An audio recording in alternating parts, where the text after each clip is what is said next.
Assalamualaikum, geng. Kalau kau sayang kereta kau, sekarang musim panas kan, kau kena beli Mendala ni. Bawah RM10.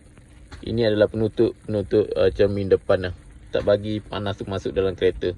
Sebab sekarang cuaca panas sangat tau. Dia kecil je datang. Datang dalam satu beg kecil je. Benda ni kalau tak pakai, kau boleh simpan bawah kerusi. Ataupun box kau tu besar kan, kau boleh letak dalam box. Ataupun kau boleh letak dalam poket belakang. Boleh simpan dalam kereta. So benda ni adalah penutup cermin depan. Tak bagi panas tu masuk dalam kereta lah. Bagi kau punya dashboard tu tahan lama. Senang je pakai dia. Kalau tutup je, letak kat cermin depan. Kalau parking bawah tengah panas kan. Okey, pasang je macam tu.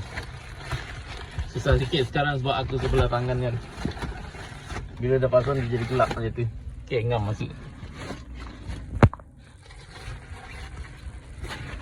Dia ngam masuk. Ini nanti kau tutup. Buka. Ini pun buka. Okey. Nampak tak? Sekarang kalau kau parking tengah panas pun kereta kau selamat lah. Kereta kau selamat. Yang tu boleh adjust lagi ujung. Boleh tarik ke tepi lagi.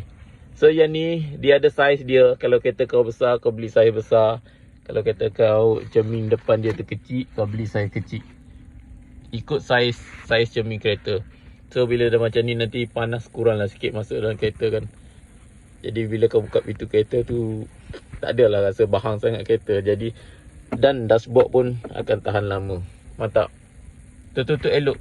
Yang ni kereta aku SUV saiz besar. Jadi dia akan ambil saiz besar lah. Harga dia tak sampai RM10.